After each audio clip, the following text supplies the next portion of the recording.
အားလုံးပဲမင်္ဂလာပါအခုကျွန်တော်စပြီးတော့ဆွေးနွေးခြင်းတဲ့အကြောင်းအရာကတော့ကျွန်တော်ဗာလဲဆိုတော့ဒီ browser လေးတွေကွန်ပျူတာမှာသုံးတဲ့အခါမှာကိုဘယ် browser ကိုသုံးလဲပေါ့နော်ကိုသုံးတဲ့ browser လေးကိုကျွန်တော်မှတ်ထားဖို့လိုပါတယ်အဲဒီ browser ကို AI ကိုကျွန်တော်တို့ကအလုပ်လုပ်တော့မယ်ဆိုရင်ကို AI ကိုအလုပ်လုပ်တဲ့ browser တစ်ခုကိုသတ်မှတ်ထားရမယ်ပြီးကျွန်တော်နောက်ထပ်ဗာလုပ်ဖို့လိုလဲဆိုတော့ email တစ်ခုပေါ့ email account တစ်ခုကိုသတ်မှတ်ထားရမယ် AI တွေကအမျိုးအစားတွေအများကြီးဖြစ်ပါတယ်အဲ့တော့ AI တွေအားလုံးကိုကျွန်တော်က login လုပ်တဲ့အခါမှာဟို AI ကြရင်ဟို email နဲ့လုပ်လိုက်ဒီ AI ကြတော့ဒီ email နဲ့လုပ်လိုက်ဆိုကြာလာရင်ကိုယ့်ကိုမသိတော့လုံးထွေးပြီးတော့အကုန်ရှုပ်ကုန်ပြီเนาะအဲ့တော့ကျွန်တော်အကောင်းဆုံးကတော့ email တစ်ခုเนาะကျွန်တော် AI ကိုသုံးဖို့အတွက်တတ်မှတ်လေးထားလိုက်ပါ email account တွေကဖွင့်တဲ့ဟာတစ်ဆင့်ပေါ့เนาะ email account ဖွင့်တာတွေကလွယ်ပါတယ်အဲ့တော့ email တစ်ခုကိုဖွင့်ထားပြီးတော့တတ်မှတ်လေးထားပြီးအဲ့ email ကိုသုံးမယ်ပြီးရင်ခုနသုံးတဲ့ browser ပေါ့တချို့ကကျွန်တော် Fire နော်ဒီ Mozilla Firefox ကိုသုံးတယ်เนาะတချို့ကျတော့ Microsoft Edge ကိုသုံးတယ်တချို့ကျတော့เนาะ Chrome ကိုသုံးတယ်ပေါ့เนาะအဲ့တော့ကိုသုံးတဲ့ဒီ browser လေးလည်းမှတ်ထားရမယ်ဘာလို့လဲဆိုတော့ကျွန်တော်ကဒီ Chrome ထဲမှာဖွင့်ထားတဲ့ဟာကိုပြီးတော့မှ Microsoft Edge ကိုဖွင့်ပြီးတော့သွားရှာနေ Edge ထဲမှာကျွန်တော်ရှာလို့မတွေ့ဘူးအဲ့ဒီပြဿနာတွေကခဏတက်တယ်เนาะအဲ့တော့ email နဲ့ထိုနည်းတူစွာပဲဒီ email နဲ့ဒီမှာကျွန်တော် login လုပ်လိုက်ဟိုကကျတော့ဟိုဘက် email နဲ့ login လုပ်လိုက်ပြီးတော့ဘယ် email ကဘာလုံးမှမသိတော့အကုန်ရောပြီးတော့ရှုပ်တော့เนาะအဲ့တော့ဒါဆိုကျွန်တော်တို့ပထမဆုံးကတတ်မှတ်လုပ်ရမှာ browser တစ်ခုတတ်မှတ်ထားမယ်ဘယ်ဟာသုံးမလဲเนาะနောက်ပြီးတော့ email တစ်ခုဒီ AI တွေကို login လုပ်ဖို့တတ်မှတ်ထားအဲ့တော့ဒီမှာကျတော့ကျွန်တော်ကဒီ laptop ထဲမှာကျွန်တော်တကယ်သုံးနေတဲ့ laptop ကမရတော့ဘူးเนาะကျွန်တော်ဟိုဝယ်ထားပြီးသား account login လုပ်ထားပြီးသားဖြစ်တဲ့အတွက်ပြလို့မရတဲ့အတွက်ကျွန်တော်ဒီက laptop တစ်လုံးနဲ့ကျွန်တော်ပြเนาะ Microsoft Edge ကိုကျွန်တော်ဝင်လိုက်မယ်ဝင်လိုက်ပြီးတဲ့အချိန်မှာ Microsoft Edge ထဲမှာကျွန်တော်ဘာလုပ်ထားဖို့လိုလဲဆိုတော့ဒီမှာ email တစ်ခုကိုကျွန်တော် login လုပ်ထားပြီးသားဖြစ်အောင်ကျွန်တော်ဆိုရင်တော့ဒီမှာ email ထဲမှာ login လုပ်ထားတာအများကြီးရှိပါတယ်နောက်အဲ့တော့တစ်ခုကတော့ login လုပ်ထားတချို့ကရှိတယ်ဘာလဲဆိုတော့ computer ကိုကျွန်တော်တို့ computer ကိုဖွင့်လိုက်ပြီးတဲ့အချိန်ကျရင်အသစ်လိုဟာမျိုးဖြစ်ရင်လည်းဖြစ်မယ်ပေါ့နော်စပြီးတော့သုံးတာလည်းဖြစ်ပေါ့အဲ့မှာကျွန်တော်က email ကို login မလုပ်ထားဘူး login မလုပ်ထားတဲ့အချိန်ကျတော့ကျွန်တော်တို့ဒီ AI နဲ့ပတ်သက်တဲ့ဟာတွေကို account ကို create လုပ်တဲ့အချိန်ကျရင်အဆင်မပြေတော့ဘူးเนาะဒါကြောင့်laptop ထဲမှာ email တွေ login လုပ်ထားပြီးသားတစ်ခုရှိရမယ်အဲ့ဒီ email address ကိုလည်းမှတ်ထားဖို့လိုတယ်เนาะအဲ့တော့အခုကျွန်တော်တို့ပထမဆုံးကဘာကိုကျွန်တော်စပြီးတော့ဖွင့်မလဲဆိုတော့ဒီ AI နဲ့ပတ်သက်တဲ့ account ပေါ့เนาะကျွန်တော်တို့ ChatGPT ကိုကျွန်တော်တို့ကသုံးမှာဖြစ်ပါတယ်အဲ့တော့ဒီမှာ ChatGPT เนาะ ChatGPT ChatGPT ပဲရိုက်ရသေးတယ်ဒီမှာကျွန်တော်ရိုက်ပြီးသားဆိုတော့ပေါ်နေပြီတကယ်လို့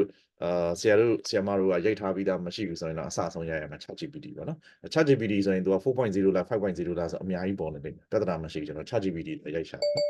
ChatGPT ဆိုရင်ကျွန်တော်ဒီမှာဒီလို icon လေးနဲ့ပေါ်လာလိမ့်မယ်เนาะဆိုတော့ဒီ ChatGPT တွေကအများကြီးတက်လာတယ်တခြားလူတွေကြော်ညာတဲ့ဟာတွေလည်းပါတယ်တခြားဟာတွေလည်းရှိတယ်အဲ့တော့ရောသွားမှာဆိုလို့เนาะဒီ icon လေးကိုသေချာကြည့်ပါเนาะခရမ်းရောင်လေးနဲ့ဒီမှာဒီလို icon လေးနဲ့ပေါ်လာလိမ့်မယ်အဲ့ဒီ ChatGPT ကိုကျွန်တော်တို့ကနှိပ်လိုက် right click เนาะဝင်သွားပြီအဲ့တော့ဝင်သွားပြီဆိုရင်လည်းဒီကောင်က free ပေါ့သုံးနေလို့ရတယ်ဒီမှာကျွန်တော်မိကုန်းနေမေးပြီးတော့သုံးနေလို့ရတယ်เนาะအဲ့တော့ဒီမှာကျွန်တော် new chat တွေဖွင့်လို့သုံးလို့ရတယ်ဒါပေမဲ့ तू ကဘာဖြစ်နေလဲဆိုဒီမှာ login တွေ sign up တွေလုပ်ခိုင်းတယ်ဘာမှမလုပ်ဘဲနဲ့ကျွန်တော်က free user ပေါ့เนาะဒီတိုင်းသုံးနေတဲ့ဟာ email နဲ့ login မလုပ်ဘူးအဲ့ဒါက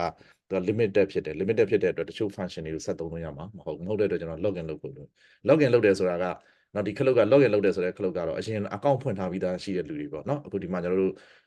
account ဖွင့်ထားတဲ့လူတွေကလည်းနောက်ထပ် laptop အသစ်တစ်လုံးကိုကျွန်တော်တို့ကသွားပြီး login လုပ်မယ်အဲ့ဒါဆိုရင်အရင် email နဲ့ password နဲ့သုံးပြီးဝင်မယ်ဆို login နဲ့ကျွန်တော်ဝင်ရအခုဘာမှ account create မလုပ်ရသေးပဲလုံးဝအစပေါ့အသစ်ကနေလုပ်မယ်ဆိုရင်တော့ကျွန်တော် sign up ပေါ့ sign up ကိုကျွန်တော်နှိပ်ပြီးတော့ဝင်မှာဖြစ်ပါတယ်เนาะအဲ့တော့ကျွန်တော်အခု sign up ကိုနှိပ်လိုက်တယ် sign ကိုနှိပ်လိုက်တော့ဒီလိုမျိုးတွေပေါ်လာတယ် email address ကိုထည့်ခိုင်းတယ်အဲ့တော့ဒီမှာကျွန်တော်တို့က email address ကိုထည့်လိုက်မယ်ဆိုရင်เนาะဆရာတို့ဘာဖြစ်မလဲဆိုတော့အဲ့ဒီ email တွေကိုသူကကုတ်သွားပို့တယ်အဲ့ဒီကနေ activate ပြန်လုပ်ရတယ်เนาะဟိုဖွင့်လိုက်ဒီဖွင့်လိုက်ဒီရှုပ်လိမ့်မယ်အဲ့တော့ကျွန်တော်အဲ့ဒီဘက်ကိုမသွားဘူးဒီကထည့်လဲရเนาะဒီကမထည့်တော့ဒီမှာ G ဆိုတဲ့ sign လေးရှိတယ် continue with Google ပေါ့เนาะအဲ့ဒါလေးကိုကျွန်တော်နှိပ်လို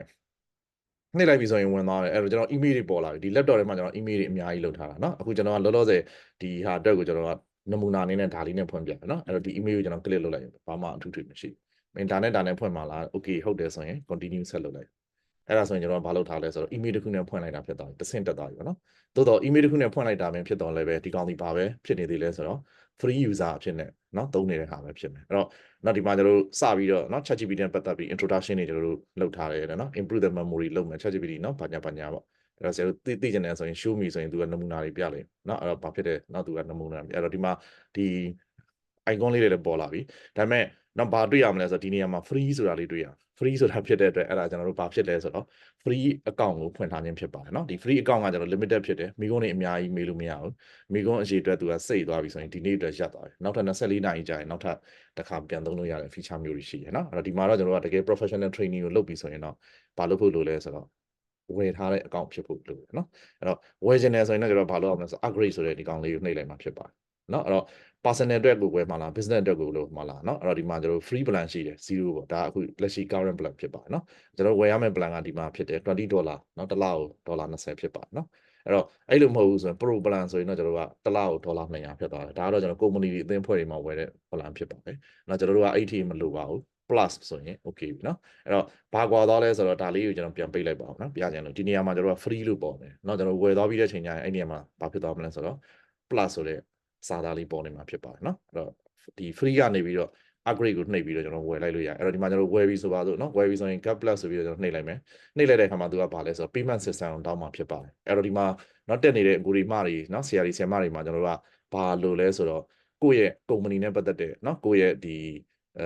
business နဲ့ပတ်သက်တဲ့ဟာ professional နဲ့ပတ်သက်တဲ့ဟာကိုတကယ် company မှာထဲထဲဝင်သုံးမယ်ဆိုရင်ကိုယ့်ရဲ့ data တွေကိုနော်ကျွန်တော်တို့ secure လုပ်ထားလို့ရတယ်မပြောက်သွားအောင်နောက်ကကိုယ့်ရဲ့ data တွေမပေါက်ကြအောင်နော်ကိုယ်ပိုင် account တစ်ခုကိုသုံးမယ်ဝယ်ပြီးတော့သုံးမယ်ဆိုရင်နော်ဆိုတော့ပိုင်နိုင်မှာကို email နဲ့ကိုဝယ်လို့ရတယ်အဲ့တော့ဒီနေရာမှာကျွန်တော် visa card number ကိုရိုက်ထည့်မှာဖြစ်ပါတယ်ဒီမှာ expire date တွေနော်ရိုက်ထည့်မယ်ဒီမှာကုတ်ရဲ့လျှို့ဝှက် number ကိုရိုက်ထည့်မယ်နော်ဒီမှာကျွန်တော်ကတော့ billing address ပါညာနော်ဒီကောင် click လုပ်ပြီးတော့ကျွန်တော် subscribe ဆိုရင်အဲ့မှာ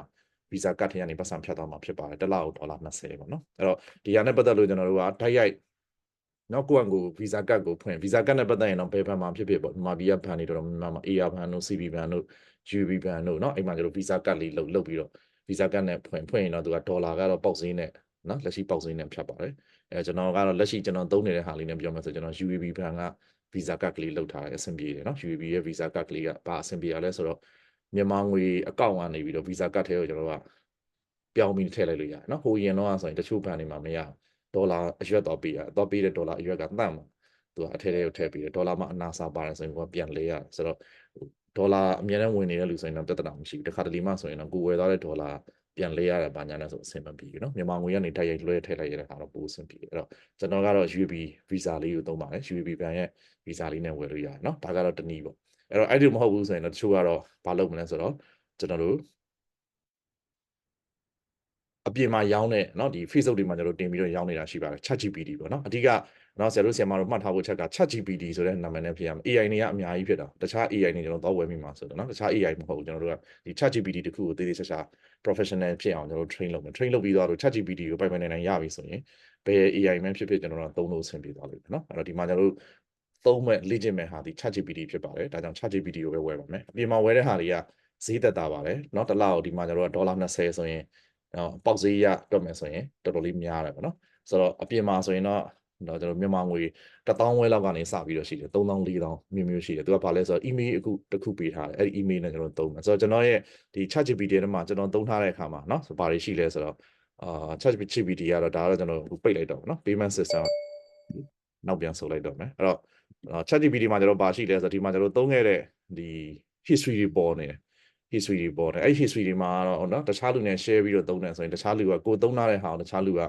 မြင်နိုင်တယ်เนาะကိုယ့်ရဲ့ data တွေတခြားလူတွေကမြင်နိုင်တယ်အဲ့လိုမျိုးတွေကျွန်တော်တို့ရှိတယ်အပြင်ကနေဝယ်သုံးတဲ့အခါတိုးတော်လည်းပဲတင်တန်းတက်နေစဉ်ကာလเนาะဒီဟာကိုတိတ်ပြီးတော့မကျွမ်းကျင်ကာလပေါ့เนาะလေ့ကျင့်နေစဉ်ကာလအတွင်းမှာအဲ့လိုပဲအပြင်ကဈေးသက်သာတဲ့ဟာကိုဝယ်သုံးထားပြီးတော့နောက်မှကိုတကယ်ကျွမ်းကျင်နေဆိုတော့မှအကောင့်ဖွင့်ပြီးတော့သုံးနေတယ်သုံးလို့ရတယ်เนาะဒါမှမဟုတ်လို့ဆရာတို့ဆရာမတို့က business လုပ်ငန်းကိုယ်ပိုင်လုပ်နေတယ်เนาะကိုယ့်ရဲ့ professional အလုပ်ကိုလုပ်နေတယ်ဒါဒီတကယ်ကိုထဲထဲဝင်သုံးတော့မယ်ဆိုရင်တော့ကိုယ့်အကူဝယ်ပြီးတော့တခါလဲစပြီးတော့တိဆောက်ပြီးတော့เนาะလေ့ကျင့်ပြီးတော့ဒီဟာကိုစောက်ထားလိုက်တာတော့ပို့ပြီးတော့အဆင်ပြေပါတယ်เนาะအဲ့တော့ဒါကဘာလဲဆိုတော့ ChatGPT ကိုဝယ်တဲ့เนาะအကောင့်ဖွင့်တဲ့ဟာလေးနဲ့ဝယ်တဲ့အကြောင်းဖြစ်ပါတယ်